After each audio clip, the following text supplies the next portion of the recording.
Everyone, welcome back on this channel.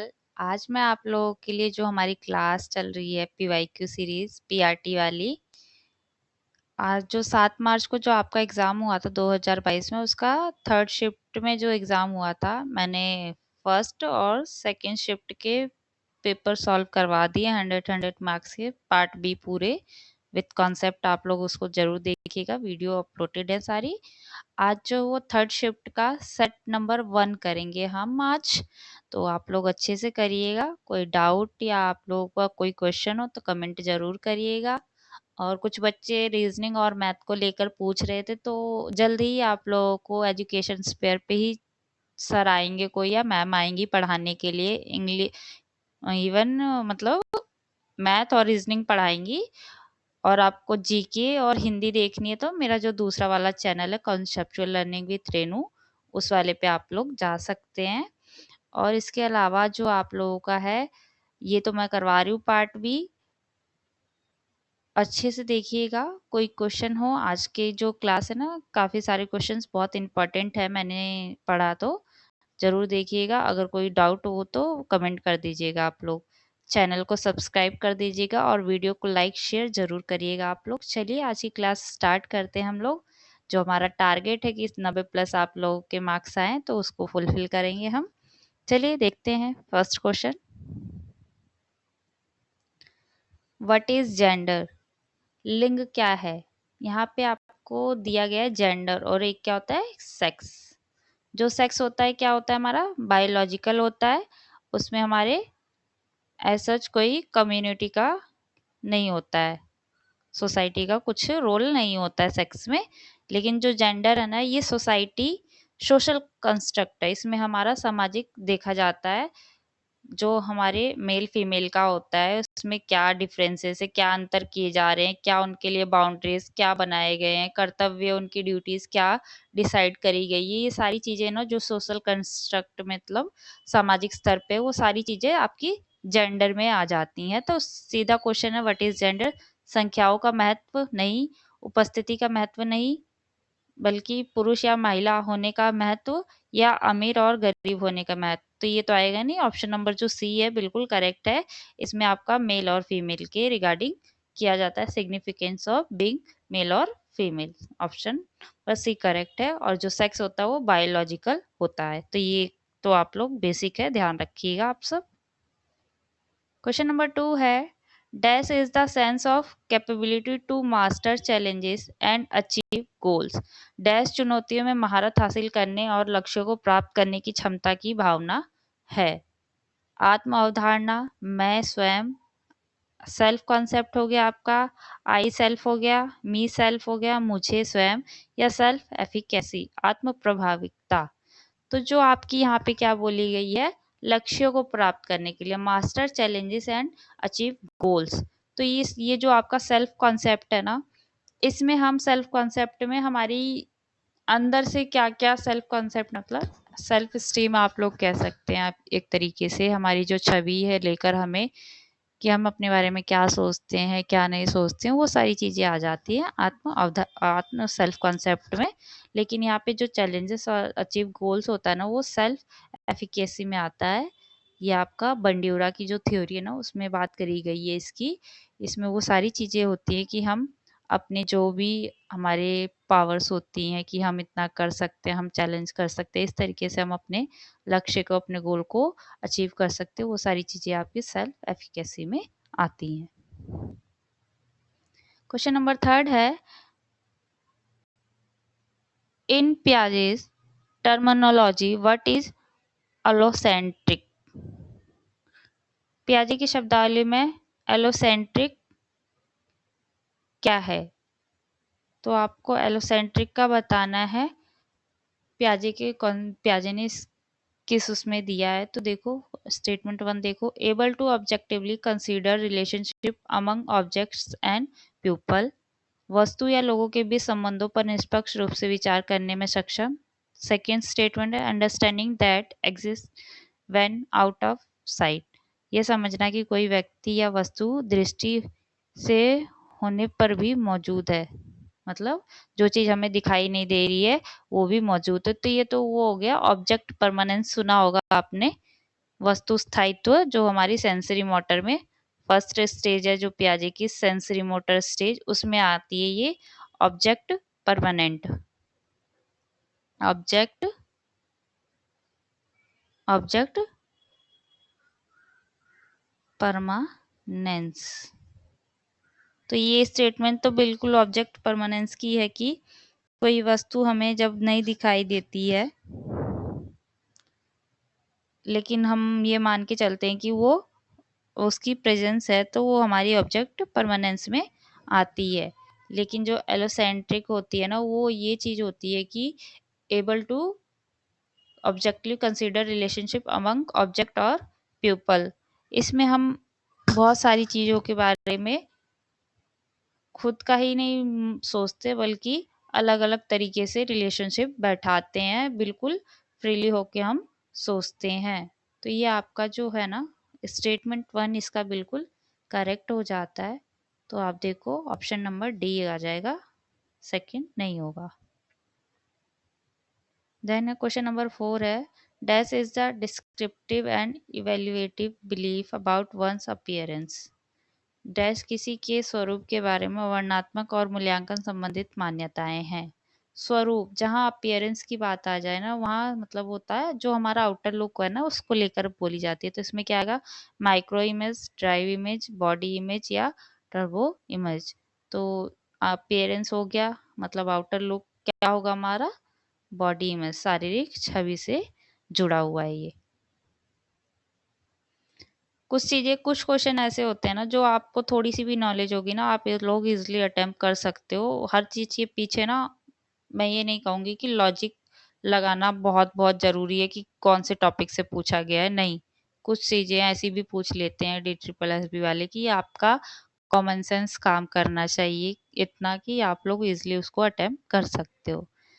Then इसके बाद question number 5 है, शिशु विकास के बैली पैमाने में निम्नलिखित में कौन सा युग्म सही है। बैली ने आपको पता है मोटर से रिलेटेड दिया है बच्चों का। इन्होंने, इनका जो पूरा नाम था नैन्सी बैली ने दिया था, नैन्सी बैली। नैन्सी बैली ने ये कॉन्सेप्ट दिया था तो इसलिए इसका नाम जो है बैली टेस्ट पड़ गया था। इन्होंने ज़्यादातर जो मोटर डेवलपमेंट होती है ना बच्चों में उससे रिलेटेड अपना ये दिया हुआ है स्केल। और उनका 1 साल बच्चे की जो एज है ना, उन्होंने जो एज कंसीडर की है वो फर्स्ट मंथ से लेकर फर्स्ट टू 42 मंथ्स तक जो बेबीज होते हैं ना, बच्चे होते हैं, वहां तक इन्होंने काउंट किया हुआ है और उसके अकॉर्डिंग सारी चीजें मोटर डेवलपमेंट किस तरीके से होता है वो सारी चीजें बताई हैं। तो नैन्सी बैले में एज सच कोई आप लोगों को ना ऐसे चार्ट नहीं मिलेगा कि कब क्या चीजें हो रही हैं। मेरे पास अवेलेबल है, मैंने PDF बना ली है, बस मुझे पढ़ाना बाकी है। मैं टाइम नहीं मिल पाता इस वजह से मैं नहीं दे पाती आप लोगों को। अदरवाइज दूसरे वाले चैनल पे मैं जल्द ही इसको अपलोड करूंगी, पूरा PDF मैंने अच्छे से कंटेंट इसका फ्रेम कर लिया है। तो इसमें जो आप लोगों का नॉर्मल होती है ना मोटर डेवलपमेंट बच्चों की, कि 12 मंथ में बच्चा जो है वॉक अलोन, अकेला चल सकता है 12 महीने में। तो ये हमने पढ़ रखा है कि मोटर डेवलपमेंट में अगर आप लोगों ने पढ़ा होगा तो 12 महीने में जो बच्चा होता है वो बिना किसी की हेल्प के चलना स्टार्ट कर देता है। तो फर्स्ट जो है बिल्कुल करेक्ट है। सेकंड जो है 14 to 16 मंथ जो होता है बच्चा walk down stair with single feet. 14 से 16 महीने में बच्चा जो एक पैर से सीढ़ियों से नीचे उतरता है। तो ये गलत बात है कि नहीं, 14 से 15 महीने मतलब आप लोग लगा सकते हैं 1.5 साल का बच्चा जो है वो क्या एक पैर से सीढ़ियों से नीचे उतर जाएगा। तो ये बात ही गलत है, ये आपका रॉन्ग हो जाएगा। अराउंड 1 ईयर के करीब बच्चा जो होता है अकेले चलने लग जाता है। तो स्टेटमेंट जो 1 है ना वो बिल्कुल करेक्ट है, ऑप्शन नंबर बी आपका ठीक है। ये याद रख लेना, क्या पता इस बार पूछ ले नैन्सी बेले ने किस एज को कंसीडर किया है। तो फर्स्ट मंथ से लेकर 42 मंथ्स के बेबीज का उन्होंने काउंट किया है। मैं करवाऊंगी जल्दी इसको आपका टॉपिक, क्योंकि बहुत सारे क्वेश्चन थे 2022 में। इसके बाद है क्वेश्चन नंबर 6 है, डैश एक बच्चे के स्वभाव के लिए पर्यावरण की मांगों और बाधाओं की उपयुक्तता है। Goodness of fit, manners of fit, goodness of healthy या मैनर मीन क्या है मीननेस ऑफ हेल्दी। तो इसमें आप लोग देखो, इसमें जो पर्यावरण अप्रोप्रिएट जो इन्वायरमेंटल डिमांड्स है ना बच्चे के रिगार्डिंग, तो क्या होंगी, स्वस्थ रहने के फायदे अर्थ में नहीं ले सकते हम, स्वस्थ होने की अच्छाई भी नहीं ले सकते, ना ही स्वस्थ रहने का मतलब ले सकते हैं। बस इसमें ऑप्शन नंबर जो 1 है बिल्कुल करेक्ट है। स्वस्थ रहने के फायदे जो होते हैं वो बच्चों के स्वभाव के लिए पर्यावरण की मांगे और बाधाओं की उपयोगिता है। जो पर्यावरण होता है, हमारा इन्वायरमेंट होता है, उसमें हम बच्चे को किस तरीके से बच्चा फिट रह सकता है, किस तरीके से वो अपने पर्यावरण में रह के, अपने इन्वायरमेंट में रह के, उसकी जो बाउंड्रीज है उसमें किस तरीके से चीज़ों को कर सकता है, वो उसके लिए बेनिफिट होती है गुडनेस ऑफ फिट की। तो ऑप्शन 1 करेक्ट है आपका। देन क्वेश्चन नंबर 7 है, कौन से शारीरिक कौशल में छोटी मांसपेशियों और आँख हाथ का समन्वय शामिल होता है। तो आई थिंक इसका तो करेक्ट ऑप्शन आपको पता ही होगा, फाइन मोटर स्किल या ग्रोस मोटर स्किल।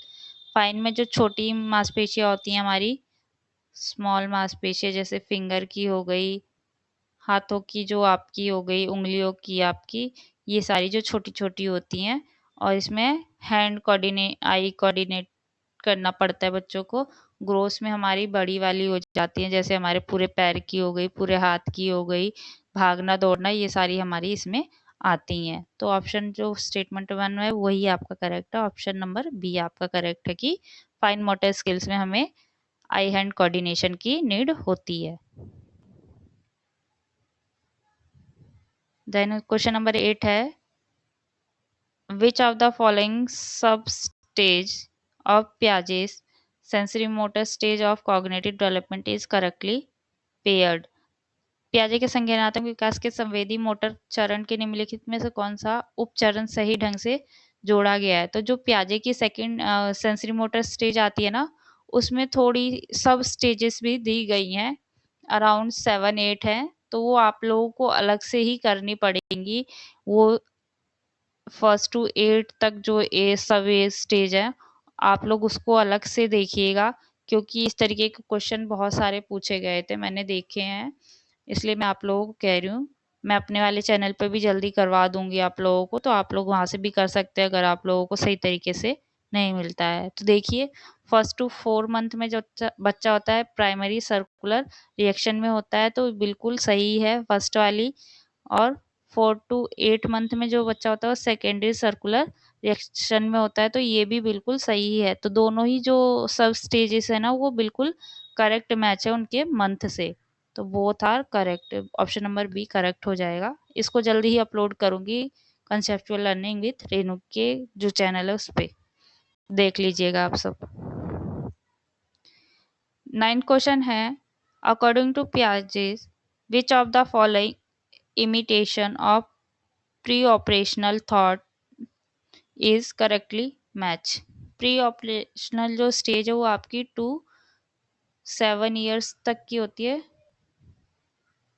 ये तो आप लोगों को पता होगा, और ये आपकी सेकेंड स्टेज है पियाजे की। उसमें पहली सेंसरी मोटर है, दूसरी प्री ऑपरेशनल आपकी आती है। पियाजे के अनुसार पूर्व संचालनात्मक विचार की निम्नलिखित में कौन सी सीमा सही सुमेलित है। तो देखो, फर्स्ट है आपका focus on status rather than transformation, children focus on one aspect of a situation and neglect others।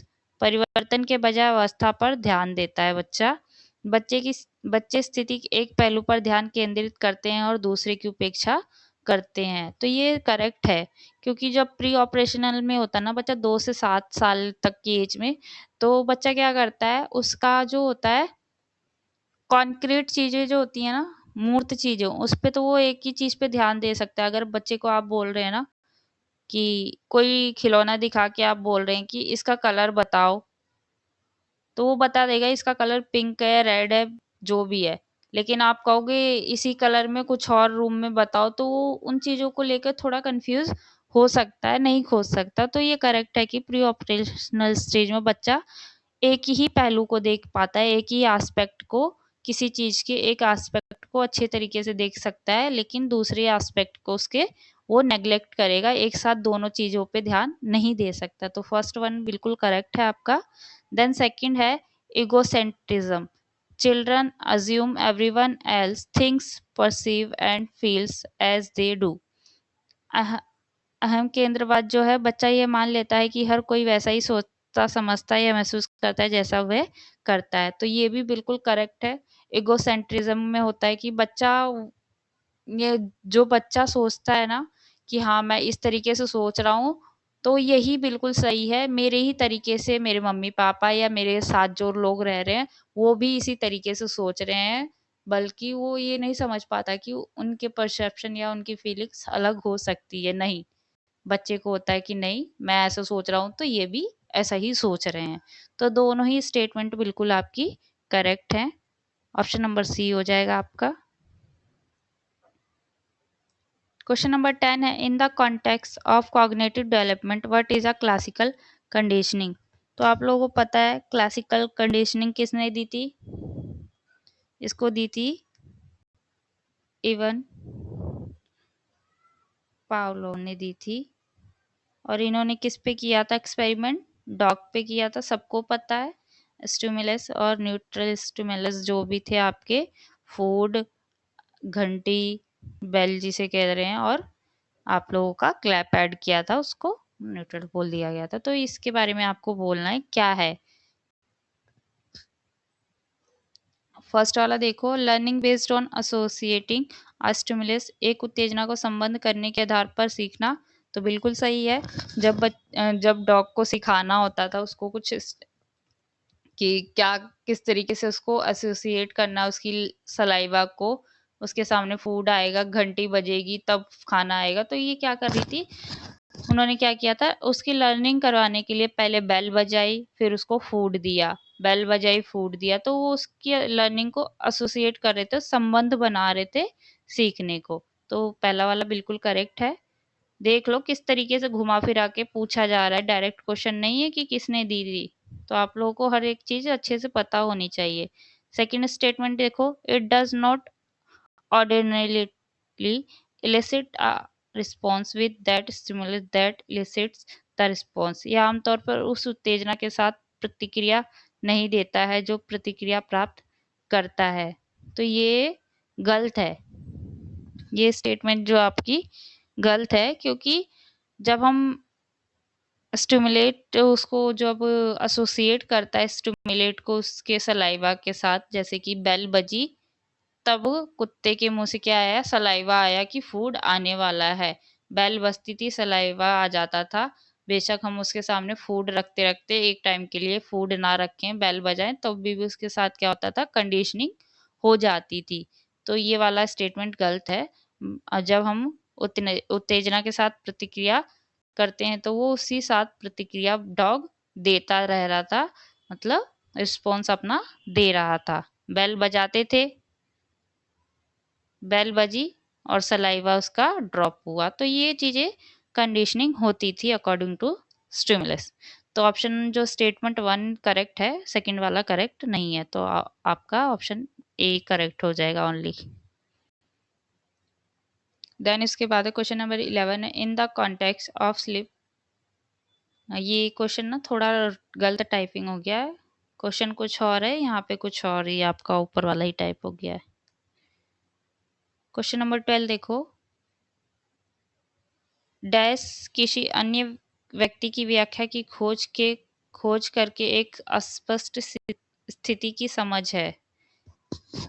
यह आपका है इकोनॉमिकल रेफरेंसिंग, आर्थिक संदर्भ हो गया, पॉलिटिकल रेफरेंसिंग है, सोशल रेफरेंसिंग है, या कल्चरल रेफरेंसिंग है। तो ये आपका जो डायरेक्ट मैं बता रही हूँ सोशल रेफरेंसिंग है, क्योंकि जब अरे सामाजिक संदर्भ की बात करी जाती है ना, तो बच्चे क्या होते हैं, अन्य व्यक्तियों की व्याख्याएं देखते हैं, मतलब दूसरों को देखते हैं। छोटा बच्चा क्या करता है, या स्कूल में बच्चे क्या करते हैं, अपने बड़े से जो होते हैं उनको देखते हैं, उनके द्वारा खोज करते हैं और उसको समझने की कोशिश करते हैं, जो उनके लिए अस्पष्ट स्थिति की समझ हो सकती है।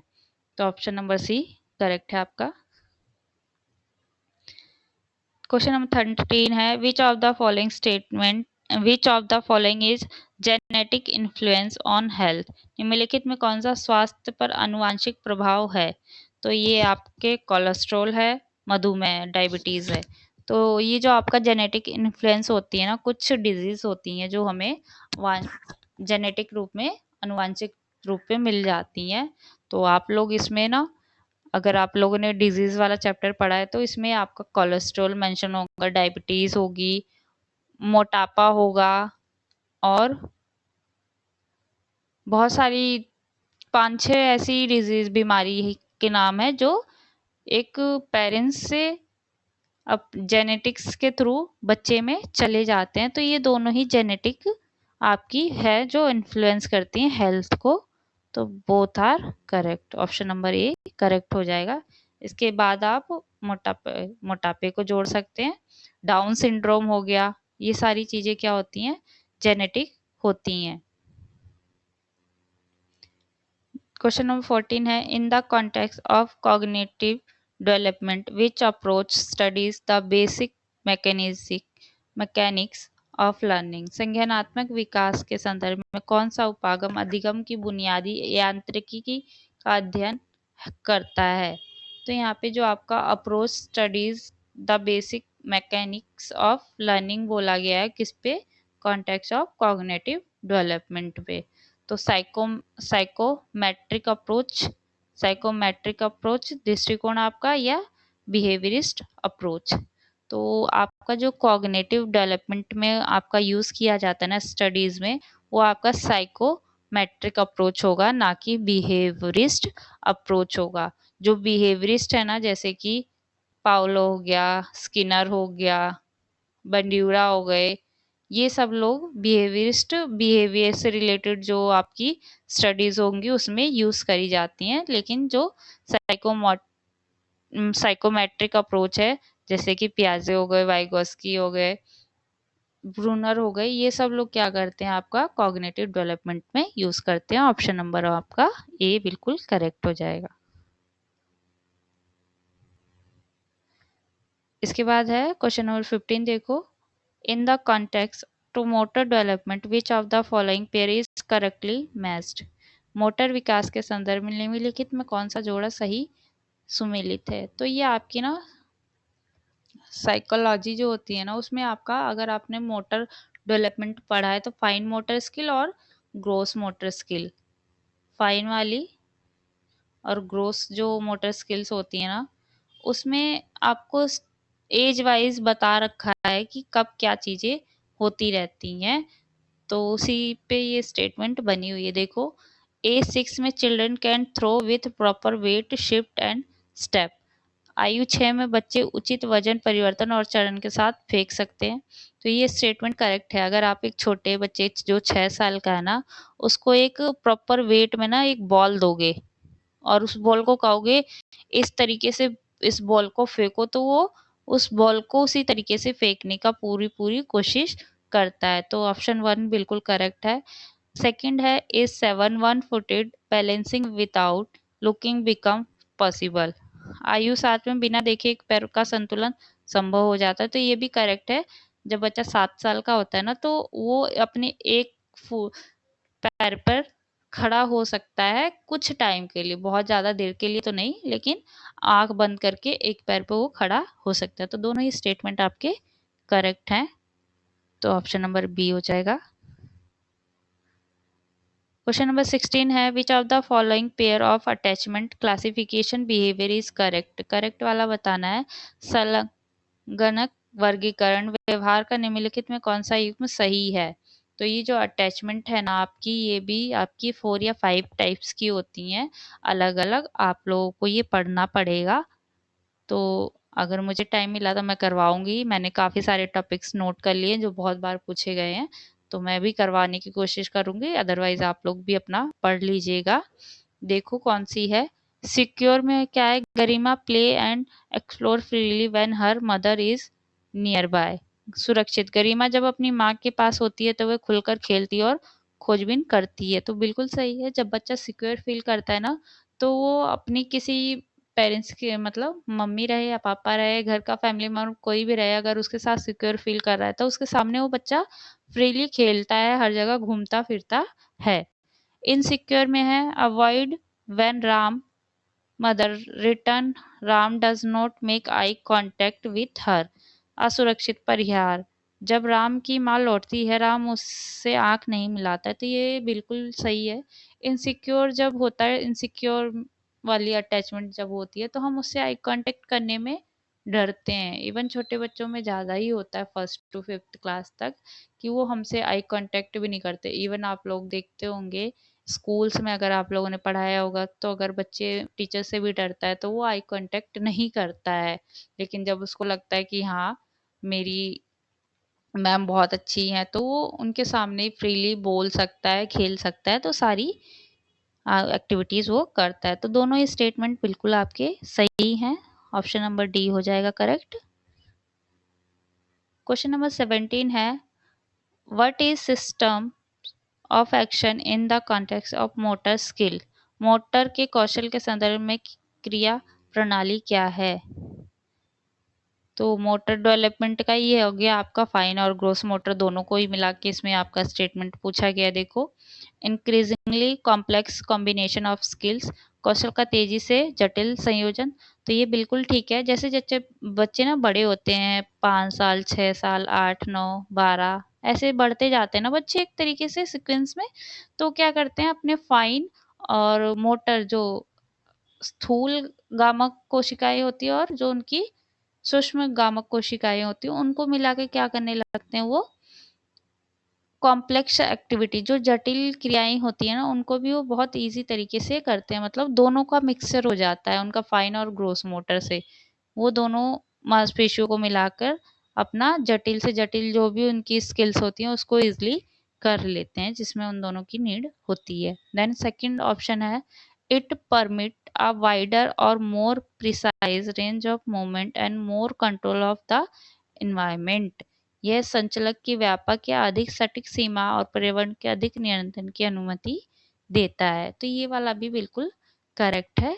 जैसे जैसे बड़े होंगे वो अपनी जटिल सीमाओं को और पर्यावरण के साथ नियंत्रित अनुमति देते जाते हैं। पर्यावरण में उनको कुछ भी सीखने का मौका मिलेगा। अगर वो कॉम्प्लेक्स है ना, कठिन है, तो वो क्या करेंगे, अपनी फाइन और ग्रोस दोनों मोटर स्किल्स को मिला के उसको अच्छी तरीके से फुलफिल कर लेते हैं। तो बोथ आर करेक्ट आपका। देन आपका क्वेश्चन नंबर 18 है, इन the context of physio social psychosocial development, which of the following pair is correctly matched। तो फिजियोसोशल जो था आपका, एरिक एरिक्सन की थ्योरी है, कहीं ना कहीं मनोसामाजिक का जो विकास सिद्धांत थ्योरी दी है वो एरिक एरिक्सन ने दी है आपकी। इसके मनोसामाजिक विकास के संदर्भ में निम्नलिखित में कौन सा युग्म सही सुमेलित है, आपको बताना है। Socialization, process by which children develop habits, skill, values and motives that make them responsible and productive member of society। समाजीकरण वह प्रक्रिया है जिसके द्वारा बच्चे आदत, कौशल, मूल्य और प्रेरणा को विकसित करते हैं, जिससे वे समाज में जिम्मेदार और उत्पादक सदस्य बनते हैं। तो ये आपकी जो फर्स्ट वाली स्टेटमेंट है ना, सोशल समाजीकरण की, जो आपकी सोशलाइजेशन की जो डेफिनेशन है ना, आप कह सकते हैं परिभाषा, बिल्कुल करेक्ट है कि ऐसी ऐसी प्रक्रिया या ऐसा प्रोसेस जिसके द्वारा एक बच्चा या व्यक्ति डेवलप करता है वो सारी हैबिट्स, वो सारी आदतें, कौशल, प्रेरणा, जिससे उसके सोसाइटी में उसको बिहेवियर उसी तरीके से बिहेवियर करना पड़ता है, और रिस्पॉन्सिबिलिटीज हो गई और बिहेवियर अपना मॉडिफाई करता रहता है उसके अकॉर्डिंग, तो उसको हम सोशलाइजेशन कहते हैं। तो फर्स्ट स्टेटमेंट बिल्कुल करेक्ट है। देन सेकंड है, internalization, the development of industries in a place और region on a wide scale. आंतरिकीकरण क्या है, किसी स्थान या क्षेत्र में उद्योगों का व्यापक पैमाने पर विकास। तो जो आंतरिकीकरण है ना, वो किसी आप बिजनेस या उद्योग में, इंडस्ट्री में देखेंगे तो जैसे किसी चीज़ का लेन-देन होता है ना, उस प्रक्रिया के लिए इसको इंटरलाइजेशन का यूज़ किया जाता है, ना कि उसका वाइडर स्केल मतलब उसका डेवलपमेंट से रिलेटेड है, बल्कि लेन-देन से जुड़ी चीज़ें हैं ये। तो ये वाला स्टेटमेंट गलत है। ओनली वन स्टेटमेंट आपका सही है। ऑप्शन सी करेक्ट हो जाएगा। क्वेश्चन नंबर 19 है, which of the following is the chronic disease involving pathological dependence on alcohol? निम्नलिखित में कौन सी पुरानी बीमारी है जिसमें पैथोलॉजिकल शराब पर निर्भरता शामिल है? एल्कोहल देखो, अल्कोहलिज्म शराबवाद हो गया, एल्टरिज्म परोपकारिता हो गया, फेमिनिज्म हो गया, परिवारवाद हो गया, या पैसिफिज्म शांतिवाद हो गया। तो आपका परोपकारिता मतलब होता है क्या? किसी का हम अच्छा करना किसी के लिए अच्छा करने की सोचते हैं, मतलब दान पुण्य एक तरीके से अल्ट्यूरिस्ट होता है। तो ये वाला तो नहीं होगा। परिवारवाद में अपनी फैमिली से रिलेटेड, और शांतिवाद में मतलब पीस को हम इंक्रीज करते हैं, लड़ाई झगड़ा ना करो, मतलब साथ में अच्छे से रहो, डिस्प्यूट किसी तरीके का ना हो। यहाँ पे आपका पुरानी बीमारी थी पैथोलॉजिकल, जो आपकी अल्कोहल से रिलेटेड हो। तो ऑप्शन 1 बिल्कुल सही है। डायरेक्ट आप लगा देते तो भी ये सही जाता, शराबवाद हो जाएगा इसका। क्वेश्चन नंबर 20 है, which of the following belongs to Costa and McCrae 5 factor model openness to experience? निम्नलिखित में कौन से कोस्टा और मैक्रे के 5 कारक मोड के अनुभव के लिए खुलापन के अंतर्गत आता है? फैंटेसी आ गया, कल्पना आपका, या फैंटेसी एंजाइटी, एंजाइटी या चिंता। तो यहाँ पे अनुभव ओपननेस के लिए बोला है। तो जो मैक्रो इन्होंने ना 5 फैक्टर थ्योरी दी है। 5 फैक्टरिंग की थ्योरी जो है, इससे कई सारे क्वेश्चंस बने हुए हैं DSSB में। इस थ्योरी को मैं करवाऊंगी अपने उस वाले चैनल पे, तो आप लोग वहाँ पे ज़रूर देखिएगा। यहाँ के लिए सिर्फ मैं इतना ही बताऊंगी कि जो इनकी फर्स्ट चैनल इन्होंने ओपननेस वाली दी है, उसमें सिर्फ और सिर्फ ये फैंटेसी आपकी काउंट होती है। ऑप्शन 1 बिल्कुल काउंट होगा। इसमें एंजाइटी, उनको किसी तरीके की चिंता नहीं होती, वो बल्कि फ्रीली हर चीज़ को एक्सपीरियंस करते हैं, विचारों को, अपने जो भी उनकी थिंकिंग होती है उसको एक्सप्रेस करते हैं, ओपनली सोचते हैं हर चीज़ को। तो ऑप्शन ओनली डी आपका करेक्ट हो जाएगा। तो ये आज आप लोगों की क्लास थी। Thank you for watching. Education sphere हमारा चैनल है, आप लोग टेलीग्राम पे ज़रूर ज्वाइन करिएगा। और 2 पेपर जो हुए हैं ना, उसके पेपर ऑलरेडी एजुकेशन स्फीयर जो टेलीग्राम चैनल है वहाँ पे अवेलेबल हैं। 100 मार्क्स से पार्ट बी है ओनली। आप लोग अपने नंबर ज़रूर बताइएगा अगर अटेम्प्ट कर चुके हैं आप लोग। तो आज की क्लास कैसी लगी आप लोग ज़रूर कमेंट करके बताइएगा, और कोई क्वेश्चन हो ना तो आप लोग ज़रूर पूछिएगा। Thank you so much everyone.